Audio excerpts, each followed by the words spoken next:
Gentlemen, welcome, and thank you again for doing this. The first question I'd like to ask is, was there a movie you've seen in the last year or so where you were particularly impressed with the score? Terence, why don't you go first? It's hard for me to answer that question. I don't get a chance to see a lot of movies, obviously. You know, between my touring schedule, teaching, and a lot of things that I've been doing, it's hard. But I love all of these guys' work, though. I mean, when I listen to some of the stuff he's done with, like, so many brass players, you know, on a scene, I would have never thought of that. You know, and the stuff that he did in the film, you know, some of the rhythmic stuff that you did was really killing. I would have never thought of that. That's the thing that I love about being in this business. The thing that I love about this kind of situation is that we get a chance to share the ideas. Because we all work in a vacuum. You know, we're all sitting in a room by ourselves for the most part.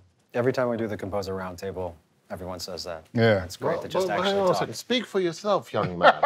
You know, there's nothing stopping you. I mean, am I saying you can't come over or you can't come over and we can just go and start playing some music? And No. Right, Yeah. But you're always on tour. Right. Oh, shut up. Right. We were just talking about that, right? Untrue. Right. Well, that's because nobody came over. I'm sitting all by myself. Did you just say you had 28 dates added to the... Yeah, okay. Right. Maybe, yeah. No, and I'm the touring musician, right? Yeah, right. Okay. But the bottom line is, the thing, okay, answering your question. Yes. As soon as somebody asks me, have you seen anything that absolutely amazed you? My mind goes blank, right? Yes. I think that's what usually happens. Yeah. But I remember seeing this guy's work and going, oh yes, I know what that is about. I understand what that is. That is great. That is stretching it. That is going to Africa. That's doing the real work. And I just loved what you did. And I think I seem to remember telling you at the time. Really appreciate So you know this isn't just. Ludwig, how about you? I mean, I'm sitting here very, humbled to be here, surrounded by two creative geniuses that I've been studying my whole career. And I think what especially is something that I've been listening with your music for years and years is just like the way you guys bend genres and take different music and combine them. And that's always been extremely inspiring to me. All right.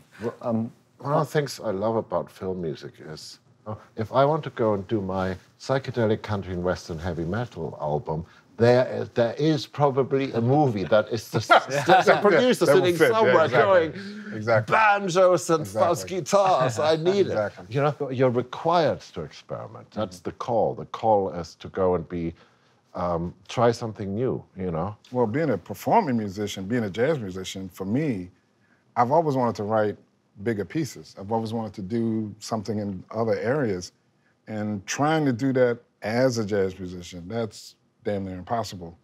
But, you know, having the opportunity to work in the film world, I get a chance to experience a lot of different things, writing for orchestra, writing for electronic instruments, writing for a lot of different other types of music that we'll bring into the fold, so to speak. And then the crazy part about it is that then it starts to influence what I do in my live show. So then I start to figure out, okay, well, that works there. How can I take some of those elements and incorporate that into what I do as a performing musician? So film, the thing that I love about film is the possibility of just experimenting in so many different genres and having that just be a part of your entire musical experience. It's not, like he said, it's not just a film thing, but it's like you're bringing all of your experiences to bear to create something unique. Okay. On the projects you worked on this year, was there a moment where you had a breakthrough or an aha kind of moment? Well, for me, you know, working on BlacKkKlansman, it's a tough subject to deal with. I didn't think it was a real story at first. But I kept trying to think about what would be the sound that would exemplify what most African Americans were going through at that time. And the thing that I kept thinking about was when Jimi Hendrix played the national anthem.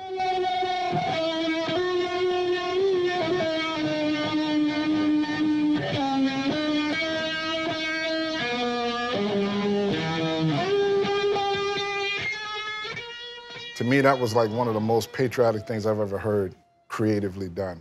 Because not only did he played an anthem, but the way he played it, it seemed like it was screaming, we're Americans too, you know? And dealing with this topic with this policeman who was a rookie who decided to infiltrate the Klan, I thought it was an incredibly heroic act, but one that still was saying, hey man, we don't need this division. We're all Americans. We all belong to this country. We all have something to contribute. So the aha moment for me was to say, okay, well, let me take that sound or that sonic idea of Jimi Hendrix and use that as the focal point behind what it is that we're going to do for the film, because I feel like, oddly enough, we're still saying this. We're still screaming to be considered equal.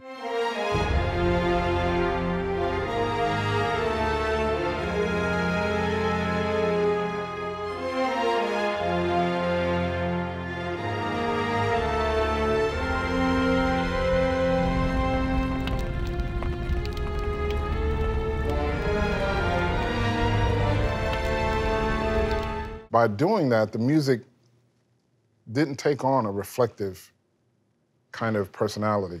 It took on something that's currently relevant, unfortunately. Yeah. Hans, how about you? Breakthrough moment on Widows? Listening to him, I'm going to tell you the same story. 1983, I was Stanley Myers, the composer Stanley Myers' assistant on a television show called Widows. And it was amazing because I thought, here's somebody writing about the sort of casual brutality that happens to women on a daily basis. And this series, it's amazing. It's going to revolutionize the way women are going to be treated in the world. And when Steve McQueen came to me, you know, we always were talking over the last 5 years, what are we going to do next? And he said, what about Widows? And you know, at first I was just really excited because I had a connection to it. And then I suddenly realized that it was terrible that it was so relevant to do this movie again, because nothing, if anything, things had gotten worse. Right. I look at the way Steve makes a movie and I go, oh, that's the melody. All I'm going to do is I'm just going to be an orchestrator. I'm just here, you know, just a little bit here and there, you know, and the movie, the tune is already completely established by the artistry that is Steve McQueen. We got to start thinking like professionals. We're in business together. There's not going to be some cozy reunion. After this job, we're done. We have 3 days to look and move like a team of men. The best thing we have going for us is being who we are. Why? Because no one thinks we have the balls to pull this off. You've all worked with the same director multiple times. So Ludwig, on Black Panther, how did that help you? Well, I worked with Ryan Coogler for my whole professional career. Like I moved out here from Sweden to study at USC, and he was studying directing at USC, and I was studying film scoring at USC. And he was one of my first American friends. He came up to me at a party and we started talking about Swedish music artists. And I was like, how do you know about Lykkeli or Little Dragon and like all these, name dropping all these Swedish artists? And then I started talking about film. And so we just kind of hit it off right off the bat. And then his first little student film was like a 5-minute short. And then Fruitvale happened, Creed happened, and then Black Panther. So we have the same kind of relationship that we had 10 years ago, but it's just on a bigger scale. And so what is so unique about our relationship is that we get started so extremely early when we start working. Like he sends me the script as he's writing it. So at that time, I'm reading the script for Black Panther, and I'm like, the only way I could score this would be for me to go to Africa and immerse myself in the culture, research, learn and study with some of the best musicians in the world. And I could do that because I was, you know, normally you have 3 months to score a movie, but here because I read the script and I had 6 months before they started shooting. So I went and did all my research and studied, and I was able to have something really unique. Terence, how about you with Spike? How has that relationship evolved? It's very similar fashion, actually. You know, Spike, he gets excited and he'll call me up, Terence, I'm getting ready to do blah, blah, blah. I'm sending you the script. And he will send me the script well before he's in pre-production. You know, so with BlacKkKlansman, I had the script, and I'm sitting down trying to figure out what it is that I'm going to do and try to come up with ideas. And since it was set in the 70s, you know, we had an initial conversation before he started to shoot where he said, listen, I think I want to have an R&B band be a part of the orchestra. And I said, dude, that's exactly what I was thinking. You know, you can't have a movie with those bell bottoms and platform shoes and afros without that. And the cool thing about Spike is that, you know, while he's shooting, he'll send me stills so I can get a sense of what it looks like and get the tone of it. And what I'd normally do is, man, I'll take those and I'll make them my screensaver.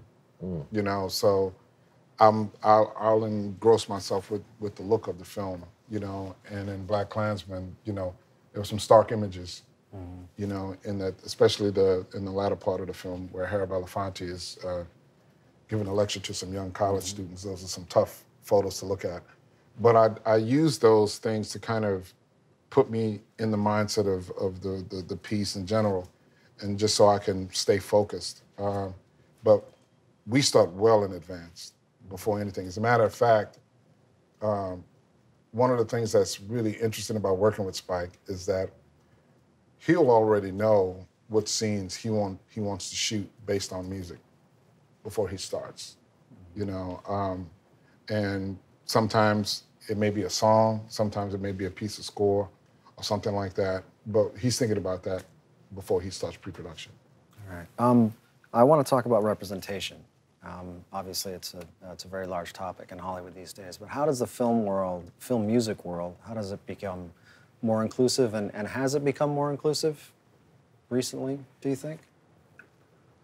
I keep talking to my musician friends about it because it's a particularly interesting one, I think, to talk to amongst musicians. And I just want to see with you guys if you think I am remotely right. Because, like, I have this band, and they come from every continent and every nation and every creed and every gender.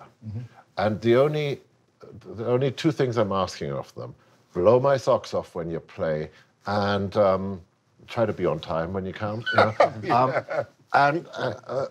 But I don't care about the rest. So we're very inclusive. And the other thing, which I think musicians automatically do, is it's not just about that we play well. We learn how to listen to each other. I mean, when we play together, we develop this acute sense of this is how you're going to make a piece sound beautiful, is how you support the other musician. Right. So I think we're naturally inclined to be more inclusive. Yes. I think for musicians, we have a certain type of open approach because, you know, there's a saying, you know, one of my teachers used to say, but can he play?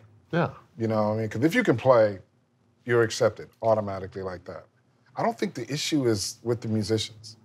The issue is in the industry itself. There was one film that, you know, for 25th Hour, when I was working with Spike, man, we found this Muslim cleric to just come in and sing on the opening credits. Didn't give him any music, just say, hey man, just sing what you feel. And it was beautiful. You know what I mean? So it wasn't like we were trying to go get somebody to emulate what that, no, we went straight to the source, just like he did. You know what I mean? So with musicians, we are all inclusive because we are fascinated. I know for me, I'm fascinated by what people do. You know, we basically all use the same chromatic scale. We have these different instruments that could create different colors and rhythms and all of this stuff. And to go to other parts of the world to figure out, to see how somebody can take that same thing and come up with something unique is a fascinating prospect for me, you know? Both of us worked with Baba Mal, right? We are casting an instrument as much as an actor, you know, and exactly. Even if you don't understand the words, instinctively you know there's somebody telling you a profound story with their voice or with their instrument. And filmmakers get to have the pleasure of seeing these amazing actors come as the last actors that get cast are such incredible artists. And it's not that they serve the film, they elevate the thing. You know? Yes. And word needs to get out that they can come from any culture and from any gender and from anything. Yeah. They're all out there because everybody has a story to tell, and there are people who are. I mean, Baba Mal. I mean, I'm sure you had the same conversation sort of with him. You know what amazed me is his background. It's history. 2,000-year tradition of telling the history of his people, you know, and we get to go and put that into our little movie. You know, I mean, it's quite an honor. Yeah, I mean, I when I went to Senegal, he invited me to come with him on tour. I wasn't even sure that I was going to be able to record with him. So we both played with him. So I went on to a tour, and he started playing at 3 a.m. in the morning, and. Right. That was, we'd been traveling for 3 days, and we just saw him like entering the stage, and it was like a magical moment, and he played up till sunrise. And then that was like an aha feeling for me, like how can we capture this feeling in the movie?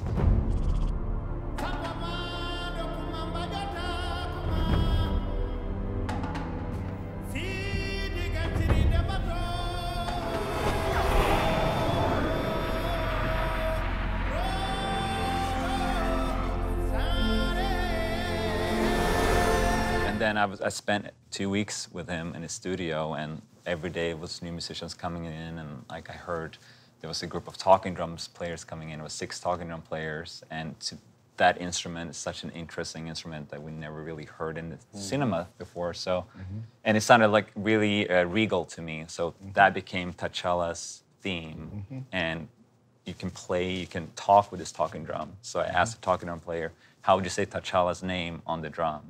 And he played T'Challa, that rhythm, do-do-do, do-do-do, on the drum. Nice. That became the theme? That became the theme. And right away I sent that to Ryan, because he was in a voicemail, and he was, you know, working on the movie at the time.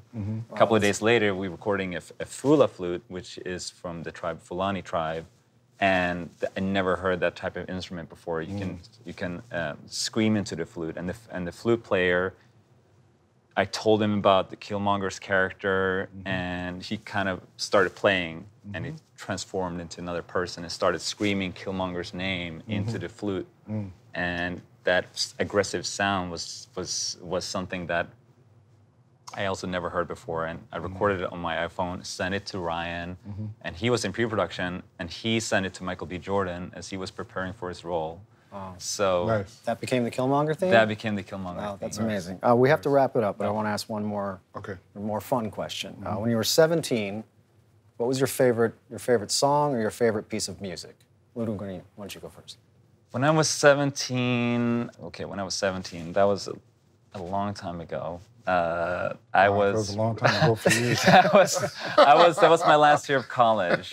Okay. And I was really into, actually, when I was 17, that was the first time I got an opportunity to write for orchestra. So before that, I was a metal guitar player. I played Metallica. I had just gotten into Pat Metheny and jazz and Kurt Rosenwinkel and Keith Jarrett in high school. And then my last year of high school, I got an opportunity to write for symphony orchestra, a 5-minute piece. Yes. And at that time, I was listening to, I think, Nightmare Before Christmas and Star Wars. And so my orchestra piece was very much a combination of those two pieces of music. But when I heard my music getting performed live for the first time for by an 80-piece orchestra, hearing that, it changed my life. Of course. Terence, how about you? That's Miles Davis. Miles Davis, dude. Miles Davis, it's 2 albums. One with him playing My Funny Valentine live concert, and then him doing Porgy and Bess. And I think the My Funny Valentine really got me because I had been listening to Clifford Brown, Sonny Rollins, Charlie Parker, and all of that stuff. And to hear all of those musicians, I would hear them play these notes, and then Miles would just say, bo, do, do, do, and it just caught my attention immediately. Because I'm sitting there saying, well, what is this? And then to go from that to hear him with Gil Evans do Porgy and Bess with these great voicings that Gil would use that was so different than anything that I had ever heard before, it literally stopped me in my tracks, man. I remember my father offering to give me cash to go out because I was sitting in the house on the weekends, man, playing these records, you know? He's like, man, go do something. You're always sitting in the house. But I was so captivated by this stuff because I didn't know what jazz was. I was still trying to figure it out. So I would literally play all of these records, man. I would play one track, and I would just listen to the bass, and then I'd go back, and then I'd just listen to the drummer, and I'd go back, listen to each instrument, trying to figure out what was jazz, you know? So it allowed me to understand how these guys communicate. But that Gil Evans thing, man, it just blew me away with just the orchestration and how everything came together to create this very unique but powerful kind of musical experience. Yeah. Hans, how about you? You're 17. 17, I can pretty much tell you exactly. I'd gone through my blues phase in the of my 12, 13, 14 as a rebellion against the classical music I was fed on a daily basis.